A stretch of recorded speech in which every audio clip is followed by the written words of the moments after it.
मुझे खल रही है। हमारे अंकल हमारे बीच में नहीं है। और एक और कमी है, आंटी प्रिया जी। हम बहुत करीब थे और इस परिवार को मैं बचपन से जानता हूँ। धन्यवाद आप लोग से मिलने के लिए। सब लोग जो अलग अलग देशों से पाए जाते हैं, पंजाब से और भारत के अलग अलग राज्यों से, नेपाल से, नेपाली भाई लोग भी हैं। तपाईँ सच्चे हुन्छ, म पनि सच्चे हुन्छ। नेपाली में बोल लेता हूँ थोड़ा थोड़ा, क्योंकि मैं 3 साल नेपाल में, 3.5 साल में नेपाल में रहा, काठमांडू दुर्गा प्रभु की सेवकाई के लिए। प्रभु का धन्यवाद। और मेरे भाई परमेश्वर दास ने बताया, और मध्य प्रदेश का जो भारत का हृदय बताया था, मध्य प्रदेश उसके एक कोना है बैतूल करके, वही बॉर्डर है। हमारा जो क्षेत्र पूरा जंगल का क्षेत्र है, अभी तो काफ़ी डेवलप हो गया, जंगल का खत्म हो गए। वहाँ पर बैतूल नाम की जगह पर मैं प्रभु की सेवकाई करता हूँ। प्रभु ने अभी तक संभाला। मेरी पैदाइश तो केरला की है, लेकिन पूरा मेरा पढ़ाई मध्य प्रदेश में हुआ। और जिस प्रकार पास्टर ने कहा कि मेरे पिता ने गांव-गांव जाकर 1965 में केरला छोड़कर मध्य प्रदेश में सेवकाई के लिए आए। और उस समय की परिस्थिति बहुत अलग थी।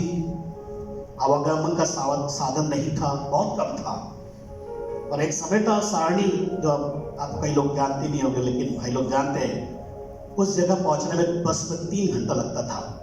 आज 1 घंटे में आप पहुंच सकते हैं। तो ऐसे उस क्षेत्र में प्रभु की सेवकाई करने के लिए परमेश्वर के दास पास्टर के.टी. पौलुस मेरे पिता का नाम है। उन्होंने सेवा की गांव-गांव जाकर, और कई बार हफ्ते भर हमारे साथ नहीं रहते थे। और ऐसी अवस्था थी, कल क्या खाएंगे, वस्त्र कैसे पहनेंगे। मैं अभी वो दिन को याद करता हूँ, लेकिन मैं प्रभु को धन्यवाद करता हूँ। प्रभु ने अभी तक हमारी अगुवाई किया है। प्रभु महान है, वो प्यार हमसे करता है। मैंने सोचा कि मैंने जब उस सेवकाई को देखा, मेरे घर की अवस्था परिस्थिति को देखा, ऐसा मैंने कदम लिया, मैंने मन में ठान लिया, ऐसी सेवकाई नहीं करूँगा, मैं कुछ कर करूँगा। लेकिन प्रभु का धन्यवाद, बहुत लंबी कहानी है, लेकिन प्रभु ने पूर्णकालिक सेवकाई के लिए मुझे चुना। और जो स्थान जो था, जब मेरी पढ़ाई के बाद, आप पास्टर शिबू थॉमस को भी जानते हैं, यहाँ पर अपने चर्च में आ चुके हैं, पर मेरे बहुत करीब मित्र हैं। हम लोग भी कई बार सेवा में अलग अलग जगहों में गए हैं। लेकिन ऐसा समय आया, अपनी पढ़ाई करने के बाद वापस आया, बाहर गया, सेवकाई किया। फिर एक ऐसा समय आया हमारे जीवन में, मैं 10 साल यूपी में भी था। मेरी वाइफ सेंट्रल गवर्नमेंट का जॉब करती थी, सरकारी नौकरी थी, नर्स। रिजाइन किया और उन्होंने कहा कि चलो हम उसी जगह जहां हमारे पिता सेवकाई करते हैं। 2008 में मेरे पिता को कुछ लोगों ने मारा, हाथ टूट गया, हमारा चर्च जला दिया। वो समय था हमारा डिसीजन लेना। हमने लिया 2010 में, लखनऊ छोड़कर हम बैतूल में आए और प्रभु की सेवा को हमने प्रारंभ किया। मैं आप लोगों को उत्साहित करना चाहता हूँ। प्रभु की सेवा का मतलब यह है, प्रभु ने वो काम दिया है हमें, यानी कोई भी नाश नहीं होना, सब परमेश्वर के राज्य में जाना है। ये दुनिया का डेरा थोड़े दिन का है। हवा आती है, जिस प्रकार आंधी चलती है, उड़ जाता है, और पानी गिरता है तो मिट्टी का चीज बह जाता है। उसी प्रकार हमारा जीवन, और प्रभु ने वो काम हमें दिया। एक बात है, परमेश्वर का वचन में लिखा, वो उपाय करने वाला परमेश्वर है। परमेश्वर ने हमारा उपाय किया। पिछले साल की बात है, जब मैं सेवकाई के लिए मेरे घर से 80 किलोमीटर दूर में गया। उसके 1 हफ्ते पहले हमने परिवार के साथ जाने के लिए प्लान किया उस गांव में। लगभग 8 गांव में हम गांव में सेवकाई करते हैं, जो कि ट्राइबल बेल्ट है, आदिवासी के बीच में। तो वहां पर हम सेवा करते, परिवार के साथ जाते। जंगल का रास्ता है, दूर है, लेकिन एक फरवरी महीने की बात है, जब मैं अपनी बाइक से उस जगह में गया और जब वहाँ पहुँचा और वहाँ के लोगों ने बताया कि आज प्रार्थना सभा में दिक्कत होगी, तो मैंने बोला क्या हो गया? उन्होंने कहा कि आज कुछ विरोधी लोग आ रहे हैं जो कि हमारी प्रार्थना सभा में विघ्न कर सकते हैं, बाधा डाल सकते हैं। मैंने सोचा कि वापस घर जाऊं। अगर वापस घर जाऊंगा तो मेरा बचना मुश्किल है, मैं घर पहुंच पाऊंगा। मैंने सोचा ठीक है, कोई बात नहीं, आने दीजिए, जो भी समस्या है आने दीजिए। और उसी समय मेरे मन में आया गाड़ी को कहीं दूसरे घर में रख दे। मैंने अपनी बाइबल को छुपा दिया। मुझे मालूम है क्योंकि आज बाइबल को अगर वो जो विरोधी लोग लेते बोलते यही है, इसी के द्वारा करता है, लेकिन परमेश्वर का वचन, मैंने बाइबल को, मेरा पुराना बाइबल मेरे हाथ से जाना नहीं चाहिए, इसको मैं भी छुपा दिया। बस हम गए, क्या कर सकते, प्रार्थना की, उसके बाद हमने कुछ नहीं किए। हमने कहा विश्वास से कोई भी हम वचन की स्वीकार नहीं करेंगे, और वहाँ खाने का भी प्रबंध किया गया था। तो मैंने प्रार्थना किया। उसके थोड़ी देर के बाद जिस प्रकार मधुमक्खियों का झुंड चलता है, उसी प्रकार 40 जवान लोग बड़े ऐसे मक्खियों के समान उड़ते भरभराते हुए चले आए और आकर चिल्लाने लगे। उसके बाद मेरी ओर आए, बोले तुम्हारी यहाँ पर क्या जरूरत है? मैं कुछ नहीं बोला, नाम पूछा, नाम बताया। बोले आप ईसाई मिशनरी है, धर्म परिवर्तन के लिए आए यहाँ पर। उसके बाद ऐसा माहौल हो गया, पुलिस के साथ, पुलिस विभाग के साथ में ऐसा माहौल हो गया, अब मैं कुछ नहीं कर सकता। मेरे को मानसिक तौर से इतना प्रताड़ित कर दिया। मेरे चारों कौन है मुझे समझ में नहीं आ रहा है। कितना अपशब्दों का इस्तेमाल करना, मैं बोल नहीं सकता, ऐसे अपशब्दों का इस्तेमाल करना शुरू किया। ये फरवरी 18 तारीख की बात है, 2000 पिछले साल की। मानसिक तो इतना खो गया कि मैं क्या करूं, समझ में नहीं आया। तुरंत उनकी गाड़ियां थी, पत्रकार लोग थे, मुझे पकड़ कर वहां से करीबन 30 किलोमीटर पुलिस स्टेशन है, पुलिस थाना में लेके आए। और वहां पर इतनी भीड़, मैंने सोचा आज तो ये पुलिस वाले भी मारेंगे, पूरी पब्लिक भी हाथ मारेंगे। प्रार्थना के प्रभु आपकी इच्छा यही है, प्रभु आपके वचन में लिखा है आगमन का चिन्ह यही है, सताए जाएंगे, पकड़वाए जाएंगे, पंचायतों में तुम्हें डाला जाएगा, तुम्हारे विरोध में बातें करेंगे, बहकाए जाएंगे, तुमको बहकाया जाएगा। मेरे मन में ऐसी बातों को बोले बहकाने को मैंने भी प्रयास किया। मैं ज्यादा लंबे न बताऊंगा, परमेश्वर के वचन में आऊंगा। मैं विशेष तौर से हमारे देश के लिए बहुत सी कंट्रियों में सतावट है, लेकिन प्रार्थना बहुत जरूरी है। जब वहां पर था, जब पुलिस स्टेशन में था, मानसिक तौर से मुझे इतना बुरा बोलने लगे, यहां तक कि उनका हाथ मारने के लिए आ रहा है, पुलिस वहां देख रहे हैं, लेकिन वो हाथ मेरे पास मुंह तक नहीं आ रहा है। मैं परमेश्वर की उपस्थिति को भी वहां एहसास कर रहा था, लेकिन मानसिक तौर से इतना मुझे वो कर दिया, टॉर्चर किया कि मैं सोचने में कहां पर हूं, मेरे को रात भी समझ में नहीं आते, ऐसी स्थिति हो गई थी। वहां रात में ठंड का समय था और पुलिस जो रूम होता है, कस्टडी रूम होता है, उसमें मुझे डाला गया। जहां पर 4 व्यक्ति रहना चाहिए, वहां पर 10 लोग को डाला। मैं सो नहीं पा रहा, रात हो गए, 12 बज गया, क्या करूं, खाने को भी नहीं मिला, भूख दिन भर का भूखा था मैं। उसके बाद एक के ऊपर पैर डाल के बैठे हुए हैं, सो नहीं पा रहे, और ब्लैंकेट दिया ओढ़ने के लिए। मेरे को लगता वो 3-4 साल से धोया भी नहीं होगा, बदबू आ रहा है। तब मुझे याद आया बाइबल की बातें, यीशु मसीह के बारे में, पौलुस के बारे में, सिलास के बारे में, पत्रस के बारे में, जो बंदी गृह में थे। मैं आपको उत्साहित करना चाहता हूं। और उस समय ऐसा स्थिति था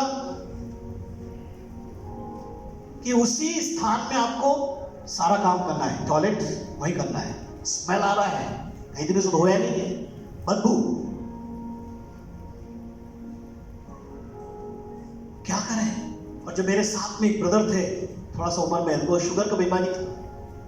अब बार बार यूं नहीं जाना, वही करना है, वही में बिल्कुल साइड दीवार टिका के बैठा, उसमें रहना है, क्या करें।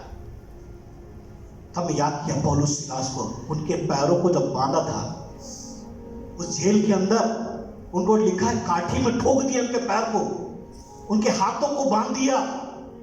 वो याद आया मुझे, मसीह के लिए, यीशु के लिए उन्होंने दुख उठाया। कुछ नहीं कर सकते, मैं सोचा वो सब कुछ उन्होंने वहीं पर किया होगा, कुछ नहीं कर सकते। पैंट में पौलुस सिलास की ऐसी अवस्था में मैं याद किया, लेकिन मैं धन्यवाद प्रभु, मेरे हाथ पैर तो बांधे नहीं है, लेकिन ये दुख को मैं सह रहा। रात 12-1 बज गया, मुझे प्यास लग रही, पानी पीने के लिए मैंने पानी मांगा। मैं रोक नहीं सकता अपने को, खुद को मैंने बताया, मैंने पानी मांगा। पुलिस ने मुझे मानसिकता से इतना प्रताड़ित किया, बोले तुझे बिना पानी दिए तुझे मारूंगा मैं। मैंने क्या किया आपके साथ?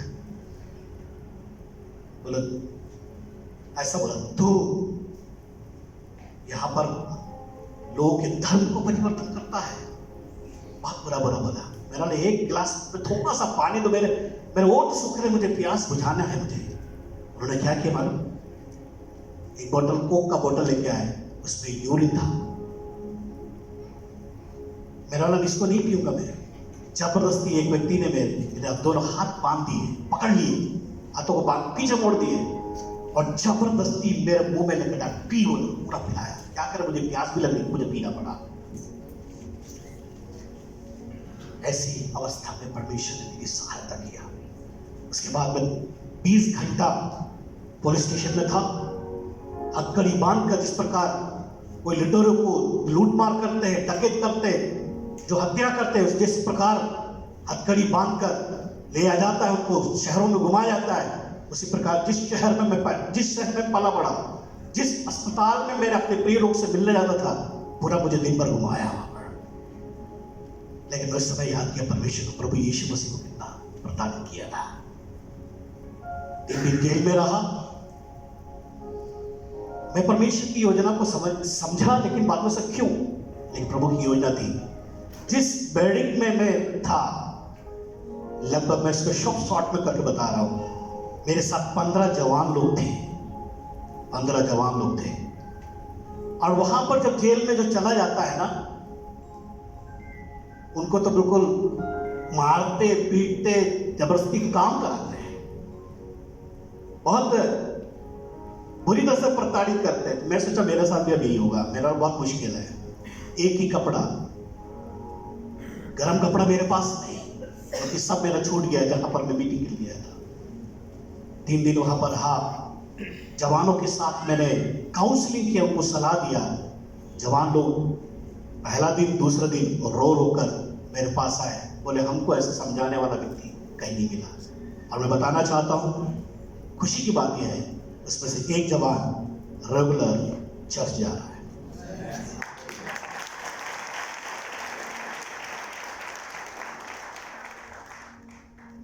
समस्या के समय परमेश्वर चाहता है उसके पास जाए। समस्या हमारे हर एक के जीवन में है। अगर गवाही में हो तो लंबी है, लेकिन मैं परमेश्वर को बचा, मैं आज परमेश्वर आप लोग से बातचीत करना चाहता है। परमेश्वर बातचीत करना चाहता है। समस्या के समय परमेश्वर चाहता है आप उसके पास आए, उसके पास जाए। बचने वालों, आपके जीवन में कौन सी समस्या है, लेकिन परमेश्वर आपसे कहता है उसके पास जाए।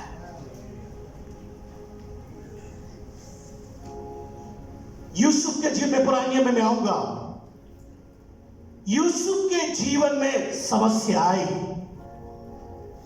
उसके भाई लोग उसका विरोध करते थे, उसको पसंद नहीं करते थे। कारण यह है कि वो कभी भी गलत काम नहीं करता था।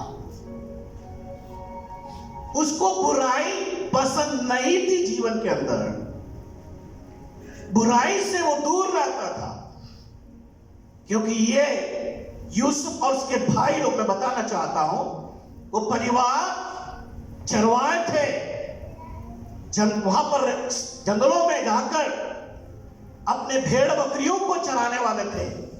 और ये चरवाहे बड़े बदमाश होते थे।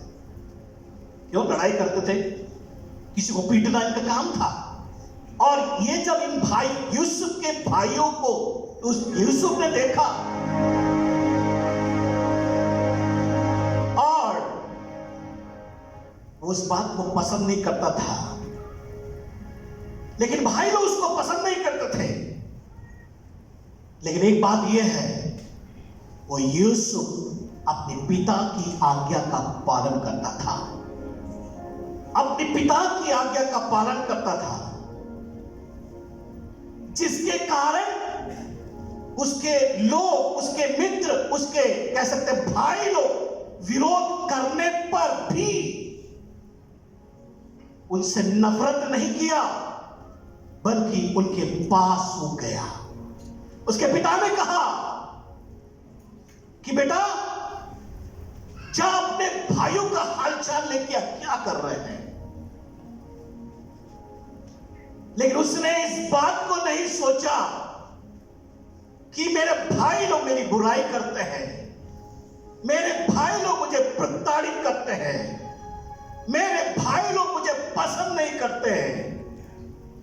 उसके बावजूद भी पिता से कहा, पिताजी हाँ जो आज्ञा है मैं करूंगा। वो गया और वो जब वहां पर जब गया, उसके भाई लोग वहां पर नहीं मिले। वो वापस नहीं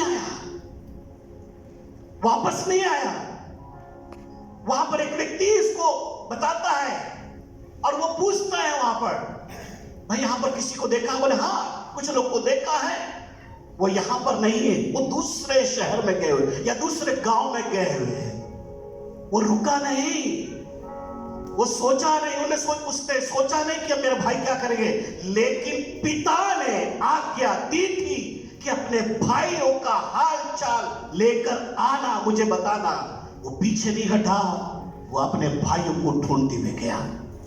प्रियो, मैं आपको एक बात बताना चाहता हूं, आपके जीवन में भी आपके प्रिय लोगों ने आपको छोड़ दिया होगा, आपके भाइयों ने छोड़ दिया होगा, आपके रिश्तेदारों ने आपको छोड़ दिया होगा, आप अपने आप को अकेला समझ रहे होंगे। लेकिन एक बात याद रखना, समस्या को देखकर पीछे नहीं हटना। अब आपके लोगों ने आपका बुरा किया होगा, पीछे नहीं हटना। लेकिन परमेश्वर की आज्ञा यह है, परमेश्वर मेरे और आपके जीवन से चाहता है, क्योंकि वो परमेश्वर प्रेमी है, मुझसे और आपसे प्रेम करता है। और वो परमेश्वर चाहता है मेरे और आपके जीवन के द्वारा परमेश्वर के प्रेम को उन लोगों के जीवन में दिखाए, मेरे और आपके द्वारा कर सके जो मेरे और आपके विरोधी है, समस्या में डालते हैं, परेशानी में डालते हैं। आज परमेश्वर का आत्मा कहता है, अगर ऐसी सोच से अगर बैठे हैं, परमेश्वर कहता है अपना प्यार उन्हें दिखा। Hallelujah, hallelujah, hallelujah. परमेश्वर का प्रेम हमारे जीवन में जीवन के द्वारा होने पाए। तकलीफ में होंगे, समस्या में होंगे, बीमारी में होंगे, कष्टों में होंगे, पीछे नहीं हटना। परमेश्वर का प्रेम यही है, समस्या में खड़े रहना, समस्या में परमेश्वर के साथ रहना। वो कभी नहीं छोड़ेगा, वो हमेशा हमारे साथ रहने वाला परमेश्वर है। हालेलुया। लोग आपको छोड़ देंगे, मित्र आपको छोड़ देंगे, आपके रिश्तेदार आपको छोड़ देंगे, आपके प्रिय लोग छोड़ देंगे, आपके साथ काम करने वाला आपको छोड़ देंगे, लेकिन ना बदलने वाला, ना छोड़ने वाला, जो हमेशा हमेशा हमारे साथ रहने वाला परमेश्वर, जो प्रभु यीशु मसीह को इस दुनिया में भेजा, मेरे और आपके पापों के लिए क्रूस पर बलिदान किया, अंतिम क्षण तक वो मेरे और आपके लिए उसने वो प्रेम को प्रकट किया और कहा इन्हें क्षमा कर, ये नहीं जानते। Hallelujah, hallelujah. इसलिए घबराना नहीं, हिम्मत नहीं हारना। समस्या आएगी, पर आप लोगों तक प्रताड़ित किया जाएगा, आपके साथी लोग प्रताड़ित करेंगे। आप ऐसे जगह आए हैं, ऐसे स्थान में आप काम करते कार्य करते हैं, आपको कोई भी देखने वाला भी नहीं होगा। ऐसे समय आप सोच रहे होंगे कि मैं क्या करूं, लेकिन एक बात बताना चाहता हूं, परमेश्वर हमारे साथ है। हालेलुया, परमेश्वर हमारे साथ है। मत डर, मैं तेरे साथ हूं। मत्ती के सुसमाचार, जल्दी से वचन पढ़ेंगे। बस मत्ती के सुसमाचार 1 अध्याय उसका 19 और 21। देखो यहाँ पर ये वचन आपने कई बार पढ़ा है। जल्दी कोई भी पढ़ने मदद करे। मत्ती के सुसमाचार, मैथ्यू चैप्टर 1 वर्स 19, 20, 21। उसके पति यूसुफ ने, जो धर्मी था और उसे बदनाम करना नहीं चाहता था, उसे उसके विचार देने का विचार किया। जब वह इन बातों को सोच ही में था, तो प्रभु का स्वर्गदूत उसे स्वप्न में दिखाई देकर कहने लगा, हे यूसुफ, दाऊद की संतान, तू अपनी पत्नी मरियम को अपने यहाँ ले आने से मत डर, क्योंकि जो उसके गर्भ में है वे पितर आत्मा की ओर से है। यहां पर हम देखते हैं यूसुफ के बारे में। समस्या यूसुफ की जिम्मे आई। अब यहां पर मंगनी केवल हुआ, एक रिश्ता केवल आपस में जोड़ा गया, लेकिन विवाह नहीं हुआ। और यहां पर एक घटना अचानक से हो गई। क्या हो गया? फिर से पढ़े इस पद को, 19 पद। अतः उसके पति यूसुफ ने, जो धर्मी था, यानी उसने अपने जिंदगी में गलत काम नहीं किया, सभ्य व्यक्ति था, समाज में जाना पहचाना व्यक्ति था, लेकिन अभी उसके साथ एक बड़ी घटना हो गई। क्या हो गई? और उसे बदनाम करना नहीं चाहता था। अब ऐसा हो गया कि उसकी पत्नी को बदनाम करना, यानी होने वाली पत्नी को बदनाम करना, कारण क्या है? वो गर्भवती हो गई। धर्मी है, चाहे तो बदनाम कर सकता था, विवाह होने वाला था, केवल मंगनी हुई, जाके बंदा बोल सकता था देखो, या उसके बारे में बोल सकते थे कि देखो जिससे तेरा विवाह होने वाला है, किसी व्यक्ति किसी पुरुष के साथ का संबंध हो गया, गर्भवती हो गई। आज समाज में यही होता है।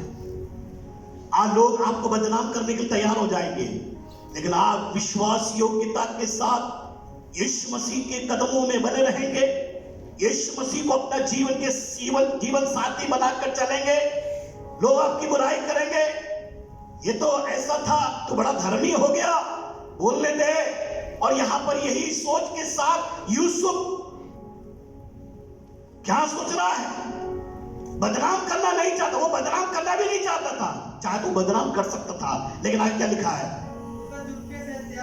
इसने क्या किया? बाहर समाज में अगर बोलूंगा, लोग मुझे क्या बोलेंगे? चुपके से त्यागने के लिए उसने निर्णय किया, विचार किया। प्यारो, जब आपके जीवन में कोई समस्या आती है, बीमारी आती है, अकेलापन महसूस करते हैं, तो सामने लोग देखकर हम बोलते हैं हाँ ठीक है, लेकिन आप चुपके से किसी को ना, अपने दर्द को ना बताते हुए, आपकी समस्या को ना बताते हुए, आपके आर्थिक समस्या को ना बताते हुए, आपकी परेशानी को ना बताते हुए, हम प्रभु की उपस्थिति से हटने का प्रयास करते हैं। लेकिन एक बात याद रखना, परमेश्वर हमसे बातचीत करता है, और यहाँ पर परमेश्वर आत्मा ने बातचीत की। क्या बातचीत की? पढ़िए। जब इन बातों को सोच ही में था, प्रभु का स्वर्गदूत उसे स्वप्न में दिखाई देकर कहने लगा। हाँ, परमेश्वर का स्वर्गदूत ने क्या किया? उसे स्वप्न में दिखाई देकर कहने लगा, हे यूसुफ, दाऊद के संतान, तू अपनी पत्नी मरियम अपने यहाँ ले आने में मत डर। समाज तेरा बदनाम करेंगे, भाई तेरा बदनाम करेगा, तेरे परिवार के लोग बदनाम करेंगे, तू बेकार था, किसी काम का नहीं था करके बदनाम करेंगे, लेकिन परमेश्वर का आत्मा ने कहा मत डर।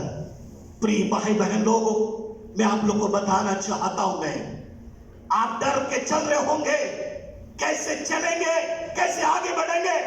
जीवन में ऐसे कठिन समय आपके जीवन में आया होगा और अभी होगा, और सोच रहे होंगे अब मेरा जीना ठीक नहीं है, अब मैं जी नहीं सकता, अब मैं समाज में रह नहीं सकता, अब मैं अपने परिवार के लायक नहीं हूं, मेरे शरीर में जो बीमारी है, अब मैं थक गया, मैं पैसा लगा लगा के थक गया, मैंने खर्च किया, लोगों के पास गया, प्रार्थना कर करके भी थक गया, अब किसी काम का नहीं। लेकिन परमेश्वर का आत्मा कहता मत डर, मैं तेरे साथ हूं, मत डर, मैं तेरे साथ हूं।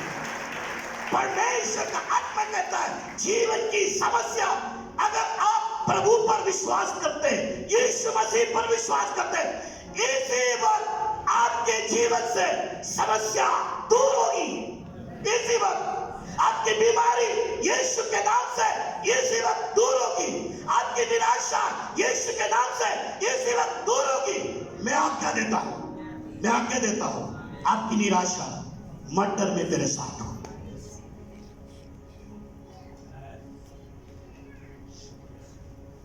यीशु पर ध्यान दो। आज यीशु मसीह आपके साथ है। अगर विश्वास करते हैं, डरे होंगे, मेरा नौकरी, मेरा काम, मेरा परिवार कैसे होगा, आज यीशु मसीह कहता मैं तेरे साथ हूं, क्योंकि यीशु मसीह ने, उस परमेश्वर ने मुझसे और आपसे प्रेम किया, और उस प्रेम के खातिर मानव रूप लेकर मेरे और आपके बीच में या संसार में उसने डेरा किया, उसके हाथों में कीलें ठोक दी गई इसलिए कि गलत काम ना कर सके, उसके पैरों में कीलें ठोकी इसलिए कि हमारा पैर गलत निर्णय के लिए आगे ना बढ़ सके, उसके सर पर कांटों का ताज बना इसलिए कि हमारा सोच, हमारा विचार बदल जाए। इसलिए यीशु मसीह ने सर पर कांटों का ताज पहना और आज हमारे बीच में है।